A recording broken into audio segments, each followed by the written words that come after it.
All right, what's up, gang? Case here with your in-gym and at-home Metcon for Saturday, October 31st. Happy Halloween. Longer, chipper workout today. First 100 down to 10. I think that we've done individually in a while. 100 double unders. If you don't have double unders, let's go 200 singles on those today. Know your strengths on those. A lot of folks can chain those unbroken and not fatigue their legs and get their heart rate up too high. So go for bigger sets. If you're still struggling with that double under, break it up into some smaller chunks. You can also, as always, do a hybrid of doubles and singles. So, get a goal of 20 double unders in and then convert your 80 remaining to 160 singles. That way you're still getting some skill work there, but you're not beating yourself up too much and you can get to the rest of the workout. Relax shoulders, keep those hands forward of your hips as you jump today. Try to let that heel almost kiss the ground every time you land, just so you're not way up in the toe, burning out those low legs. You've got 90 step-ups next. Step-ups today are meant to be knee height. If you go any higher than that, you're just going to burn out your hip too much. On these, stand tall at the top and come up with a consistent breathing pattern that's going to help you settle in for those 90 reps. I wouldn't suggest breaking these up. Set a pace that's just going to keep you breathing and moving. It's like you're going on a long, steep hike. You can keep moving as long as you set a pace that's maintainable. 80 sit-ups. On sit-ups today, these can be bent knee, straight leg, or butterfly, whichever you're most comfortable with. I went bent knee today. Think about rolling down one vertebrae at a time. The only vertebrae I wouldn't recommend tucking and extending too much are just these right up here through your neck. So chest comes down to belly button, ribs come down to belly button. Throw those elbows towards your hips, then sit those shoulders forward of the hips every time at the top to get that full range of motion. I want you to use this strategy or optional strategy for this workout that worked well for me and I think will work well for a lot of athletes.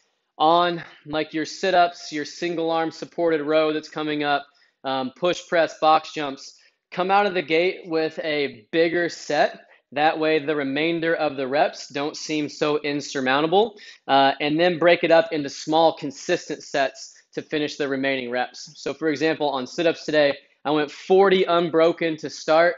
Started to feel a little bit of burnout, didn't go all the way to burnout, and then I broke it up into 10s from there. So I went 40, I think 3 breaths, 10, 3 breaths, 10, 3 breaths until I finished the 80s. On the supported rows, I switched every 10. For those supported rows, both feet on the ground, one hand supported. Try to keep your shoulders square, proud chest, and then get that elbow tight behind you. Touch the dumbbell to your ribs and then reach long in the bottom, but make sure we're not rolling. So I would hit 10 on one and then slide over, hit 10 on the other. Watch that chest falling as you get tired. Proud chest, so your gaze should be out in front. After single arm supported row, dumbbell push press. Clean it up to the shoulder.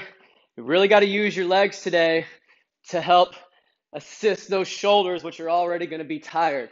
Quick dip, drive, keep that gaze forward, squeeze your belly and your butt at the top, making sure that you get stacked out. That completes the rep. I did the same thing on those as I did on my sit-ups. I did 5 per side, up to 30. Then I set it down and did 5 per side in sets of 10 to finish my 60.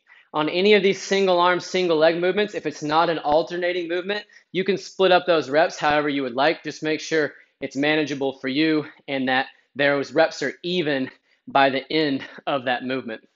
After that dumbbell push press, we've got 50 box jumps. Box jump prescribed height, 24 and 20 today. Feet should start hip width, land shoulder width, hips above your knees, and then stand. One tip I'll give you on those box jumps, coming out of that push press, your shoulders are actually really fatigued, and you don't realize how much you use your arms to get to the top of that box. So give yourself a good set of breaths between those push press into your box jumps, and then really think about throwing those arms. Otherwise, you might come up a little bit short. Box jumps today, I went 10s, taking 3 breaths in between each set, and then I would switch the leg I was stepping down with every 10, just to stay even on that. After that, you've got 40 goblet squats. On those, chest tall, eyes forward. If you have the ability, get your hip crease below your knees. Make sure you're not feeling these in your low back. If so, you're probably arched out. Try to brace through that belly. Make sure we're not looking up either. The back of that neck stays in line with the rest of our spine. On those, I went 10, and then I had a little lap I would do around my square here just to give me my breath timing before I hit that next set. Goblet squats is going to be your first glimpse of the finish line. So you've got 30 tuck-ups after that. Once you get to those tuck-ups, that's when you can determine if you're ready to pick up the pace and push to that finish line. On tuck-ups, keeping feet and hands off the ground, low back on the ground in the bottom, exploding up quickly. Don't grab the legs. Keep those hands out to the side. Find that balance point, knees high and chest high at the top, and then keep hands and feet off the ground when you come down. If you're struggling with any of those positions today, I want you to sub with bent knee rocks because that's going to help you find the foundation for that tuck up. Each rep is 1, 2, you'll do 30 of those. If you can't go hands to the side and keep that bowl position, go ahead and grab those shins, and that'll help you keep that bowl. After that, we've got 20 single arm devil's press. Dumbbell starts in one hand. We'll come down to a burpee, then pop your feet in and try to pop that dumbbell right between your feet. So you'll have to pop your feet over to the side just a bit. And when you land here, get your hips down so you can be in a good snatch position. Let's think big leg drive and get to the top. You'll alternate on these so you can switch hands on the way down, or you're welcome to switch at the ground. This is when the workout really got tough for me, but I could see that finish line, so wanted to try to go unbroken on those. I think I started off by switching on the way down, but I got to that fatigue point and had to start switching on the ground.